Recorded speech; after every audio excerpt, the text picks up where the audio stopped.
All right, folks, buckle up because today we are diving headfirst into a real aviation mystery, the Jeju Air crash in South Korea. This happened just last month on December 29th, 2024. A Boeing 737-800 Flight 7C-29. It overshot the runway at Muan International Airport, and it tragically resulted in 179 fatalities. We've got news articles and investigative reports to sift through, and let me tell you, there are twists and turns. We've got bird strikes, we've got missing black box data, and some pilot decisions that'll make you wonder. You know, what makes this crash so perplexing is how all these unusual factors converge. You hardly ever see both black boxes fail, and this just really throws a giant wrench in the investigation. It's almost like, you're trying to put together a puzzle, but like half the pieces are missing. So let's set the stage. Flight 7C-29 took off from Bangkok, Thailand. And it was mainly carrying South Korean nationals. They were heading home. And things seemed, well, routine until they were getting ready to land at Muan International Airport. It's important to remember the human side of this tragedy. 179 lives lost. This is South Korea's deadliest air disaster, in fact. Only 2 of the 6 crew members survived. And it's a stark reminder of just how crucial aviation safety is. Absolutely. It's a sobering thought. And one of the things that investigators found right off the bat was evidence of not 1, but 2 bird strikes. And we're not talking about, just a few feathers here. DNA analysis actually confirmed. Baikal teals, that's a type of duck. They were found in both engines. It wasn't just a glancing blow. There were bloodstains indicating a very real impact. A single bird strike is something pilots are trained to handle. Not ideal, but they can do it. But to have both engines hit on a 737-800, that changes things. We're talking potential engine damage. You could lose thrust. It's just so much riskier, especially when you're landing. And to make matters worse, air traffic control had actually warned the pilots about bird activity before the crash. And get this, the pilots themselves radioed back saying they had hit birds. So it was almost like they knew they were in trouble from the start. Yeah, I wonder what was going through their minds in that moment. They are trained for emergencies, of course, but this was just so unusual. Yeah, and here's where things get really weird.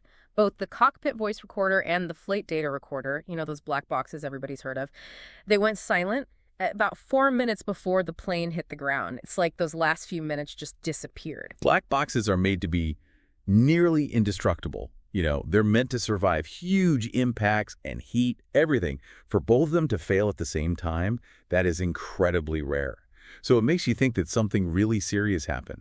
Maybe a catastrophic electrical failure, or a sudden power surge, or even something from that bird strike. It's like reading a mystery novel, and just as you get to the climax, the last few pages are ripped out. What happened in those missing 4 minutes? Do those recordings hold the key to understanding why this happened? Yeah, those recordings could have had crucial information, right? That the pilot's actions, what they were saying to each other, any alarms that might have been going off. It's all the details investigators need. And to add yet another layer to this already complex situation, the plane landed without its landing gear deployed. Can you explain what happens when a plane has to make a belly landing? Just imagine a massive metal tube weighing tons, scraping against the runway at high speed. A belly landing is incredibly dangerous, right? There's tons of friction, sparks flying everywhere, huge risk of fire. And without the landing gear to take the impact, it can be extremely violent, and the chances of surviving goes way down. It really makes you think about how much has to go right for a flight to be safe. Exactly. Every system, every procedure, it all has to be perfect. And then, just when you think this story can't get any stranger, it does. Get this. The plane first tried to land, but then they aborted the landing. They circled around and tried to land in the opposite direction. On the same runway? Trying to land against the wind is, it's not standard procedure. Pilots usually want to land into the wind because it slows the plane down and makes for a much smoother touchdown. So for them to do this, it's very unusual. It's just so hard to understand why they would do that. Were they trying to compensate for the bird strikes? Did they see something on the runway? Or was it something else entirely? That's a good question. Something investigators will need to look at closely. They'll analyze all the data, the radar tracks and communications logs to try and figure out what led to this decision. It's tough because, it's like we're missing some key parts of the story. Well, for whatever reason they decided to do it, this maneuver did not go as planned. The plane ended up crashing into an embankment. And ironically, this embankment was built to protect navigational equipment. But in this case, that sturdy structure actually might have made the impact worse. Yeah, it kind of shows how safety measures can sometimes have unintended consequences. These embankments are there to protect important airport equipment. But they can also be a dangerous obstacle if a plane runs off the runway. This accident might make people rethink how these embankments are designed around airports. Maybe there are ways to make them so that the impact isn't as bad. It's like they built something to protect equipment, and it ended up contributing to a tragedy. It makes you realize that even in aviation, with all the planning and precision, you just can't predict everything. Exactly, and that's why these investigations are so important. We have to learn from each accident, figure out what went wrong, and hopefully that helps prevent these tragedies from happening again. Okay, so where do things stand with the investigation now? What happens next? So the South Korean Aviation and Railway Accident Investigation Board, ARAIB for short, they're leading this investigation. And they're getting help from the U.S. National Transportation Safety Board, the NTSB, as well as experts from Thailand and France. It's a very complex investigation. They definitely have a lot to figure out. Figuring out what happened in those 4 minutes where the black boxes went silent. Why didn't the landing gear deploy? What was the effect of those bird strikes? It's a huge task. Yeah, they'll be carefully going over the wreckage, examining radar data, and analyzing every single communication between the pilots and air traffic control, like putting together a huge, complicated puzzle, and unfortunately, we're missing some pieces. It's a daunting task for sure, but hopefully they'll find some answers, not just for themselves, but for the families of the victims who deserve to know what happened to their loved ones. I agree. Closure is important. Yeah. An explanation may not bring back those who were lost, but it can help people understand. And hopefully it can help prevent something like this from happening again. So just to recap, we've got this horrific crash, a double bird strike, something you don't see every day, black boxes that mysteriously stopped working, and a landing attempt that raises more questions than it answers.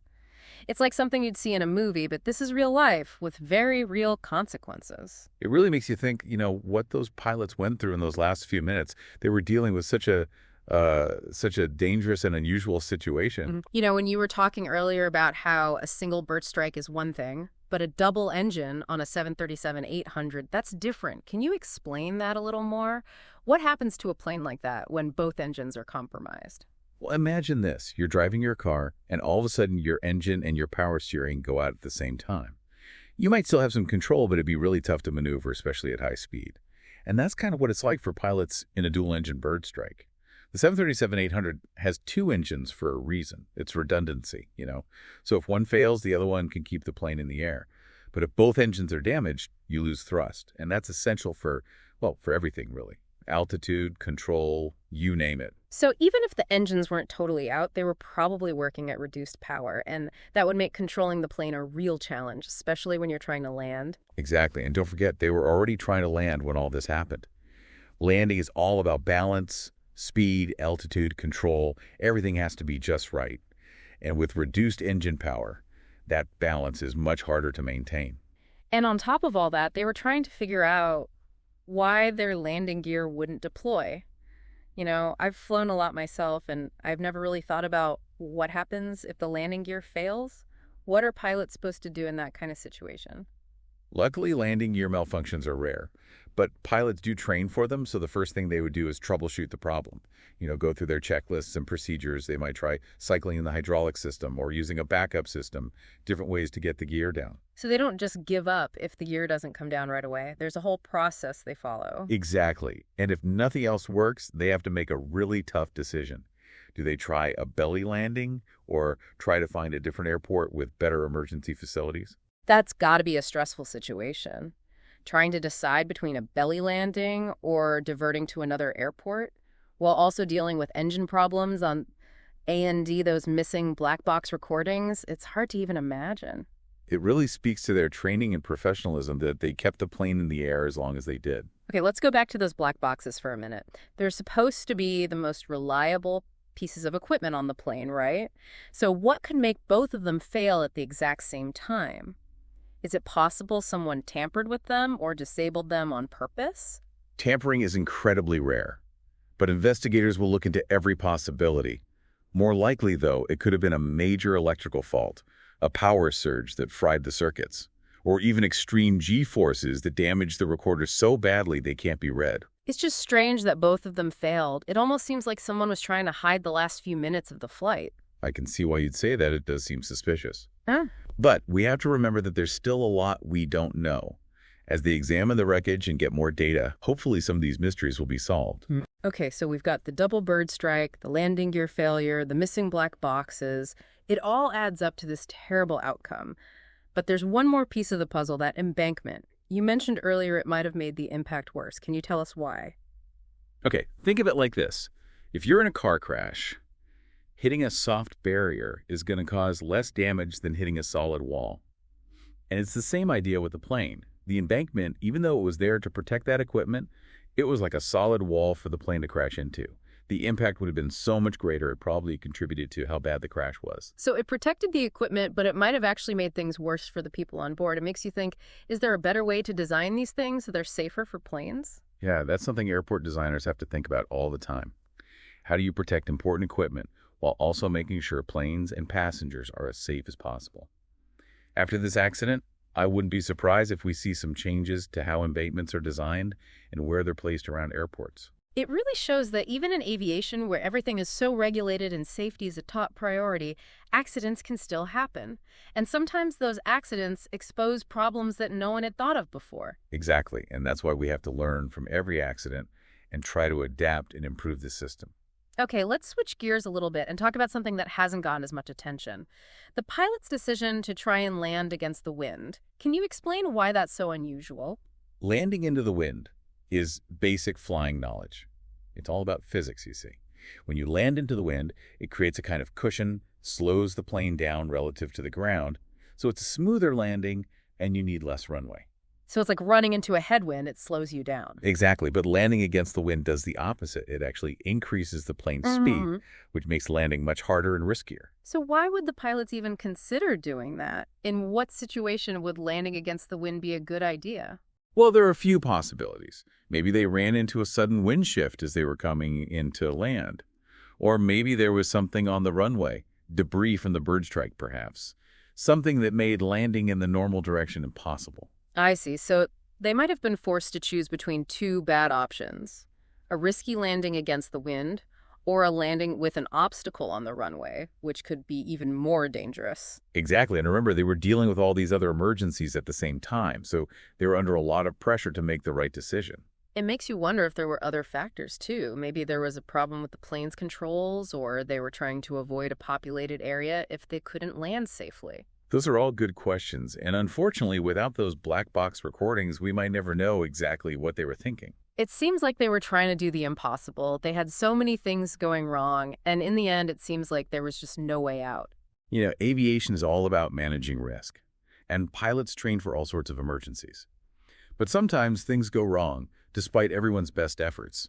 And when they do, the consequences can be devastating. It reminds us that even with all the technology and safety regulations we have, flying is still a complex and inherently risky activity. Absolutely. We can't eliminate risk entirely, but we can learn from accidents like this one and try to make flying safer for everyone.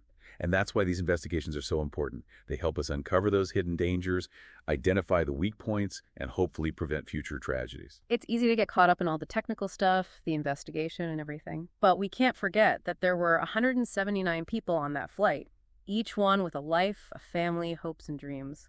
Yeah, it's crucial to remember the human cost of this tragedy. 179 lives, and each one represented a whole world, relationships, experiences, the grief that their families and friends are going through.